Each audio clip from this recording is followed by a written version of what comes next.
Hello my lovelies, it's definitely feeling spring-like here in East Sussex and it's nearly time to change my inspiration board, but I think there's time for one more winter project. I love the Vampire's Wife, so in today's video I'll be making my own DIY Vampire's Wife style dress. I found this lovely viscose challis from Missy Mop Fabrics, which is fairly similar to the image in my sketchbook, so I was really pleased when I found it. I love the bold poppies against the dark background, so very dramatic and so very bold. It's got a lovely heavy drape to it, which will be amazing for the sleeves and ruffles. I haven't decided whether to go floor or midi length, but I'll decide when I'm cutting out, and it all depends on how much fabric I bought. I'm going to be using elements from different patterns to hack this dress, and I'm calling it a Franken hack.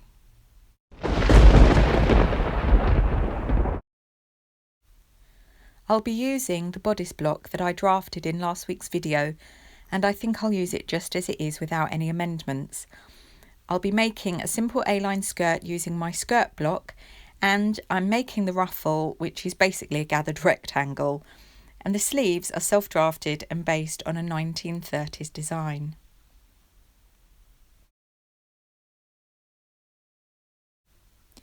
If you're using a sleeve from a different pattern, the first thing you need to do is check that the sleeve head is going to fit into the armhole.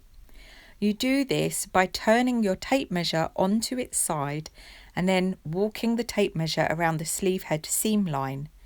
Remember to take off all seam allowance, that's 3 centimetres in this case from the finished measurement. You are then going to do exactly the same, walking the tape measure around the armhole on both the front and back bodice. In an ordinary sleeve you want about 2 centimetres of ease, but I want a puffed gather, so the sleeve head measurement needs to be quite a lot bigger. The greater the ease, the greater the puff. So I'm going to show you a simple way of creating a dartless A-line skirt to go with your bodice block. Make sure that the waist measurements are the same for your skirt and bodice block. You line up your blocks with the hip line in line and centre front and back line on a straight line. And also at this point you can decide how long you want your skirt to be.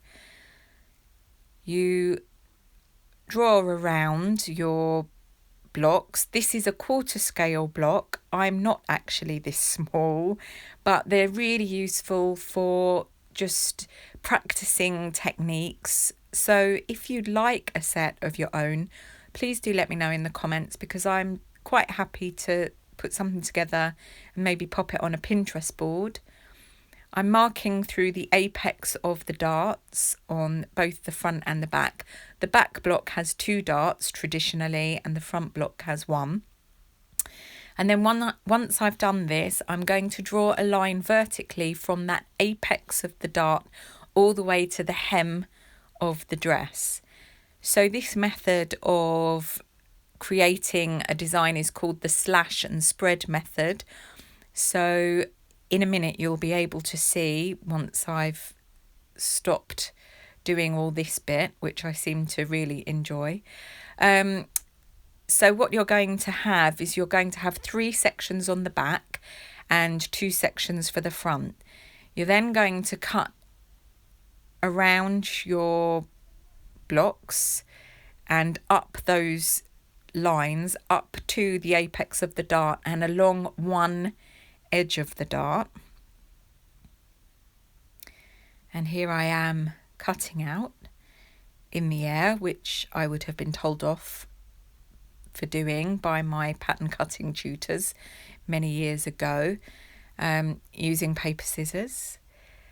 And again, line up the side seams and the hip line, make sure everything's all balanced and the right angles are actually right angles.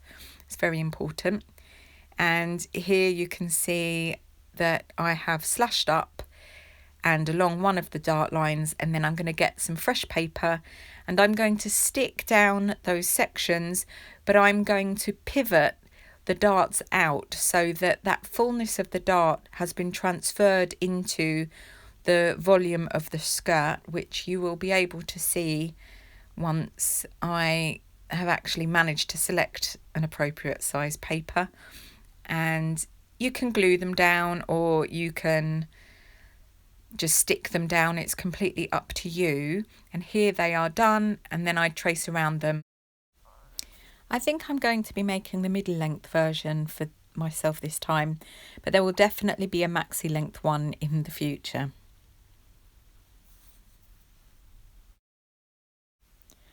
I've sketched this diagram to show you how to work out your ruffle dimensions. Measure the circumference of the hem and then times it either by 1.5 or by 2, depending on how generous you want your ruffle. I timesed my hem circumference by 2, but felt that 3.5 meters was a bit much, so then timesed it by 1 3/4 to get approximately 3 meters, which was twice the width of the fabric, which made cutting out easier. I made the depth of the ruffle 25 centimeters, then added the seam and hem allowance to that. I measured it all out directly on the fabric in chalk pen. I had a good look inside a vampire's wife dress once in Liberty, London, and it seemed to be lined in a voile or organza, so I'm going to be using this silk habotai to line the bodice, which is left over from my wedding dress days. I'm also going to use a lapped zipper, which is the zip I prefer, but I don't know if this one is quite long enough, so we'll see. And then I'll be using this net to create what I call a shoulder POOFLE, and I'll explain what that is later. So the next thing I'm going to do is cut out the dress in the print fabric and the silk lining for the bodice. And my advice to anyone using slippery fabrics is to use lots of pins. Now that everything is cut out, I can remove the pattern and get on with sewing my DIY Vampire's Wife style dress. I've sewn the darts, the shoulders and side seams of both my bodice and the lining, and then I'm going to tack the lining into the bodice. So I'll tack or baste, whichever you prefer, all the way around the armholes, the centre back, the waist and neckline. Then I'll sew in the sleeves with a gathered sleeve head and sew on the skirt section. I'll then overlock the waist seam and the armhole seams. Next I'll sew in the centre back seam and insert a centre lapped zip, which is my preferred way of sewing in a zip, and then I'll sew the hem ruffle on, which I already will have gathered. And here's the sleeve all inserted, and you can see that I haven't put the cuff on yet. That's the next thing to do, but it's all looking very good so far.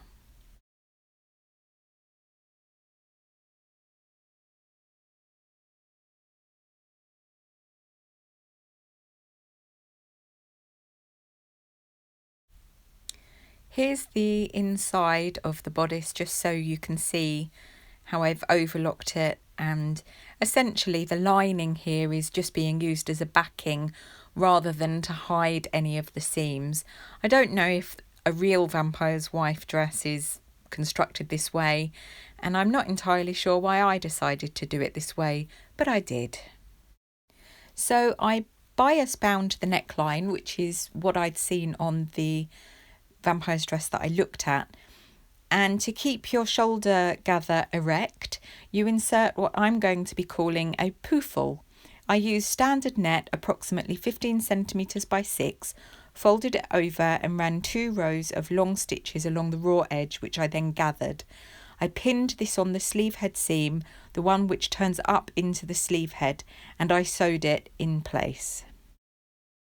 Using these net shoulder POOFLEs ensures that you get a lovely erect and firm shoulder gather rather than a flaccid one, because heaven forbid we do not want flaccid shoulder gathers.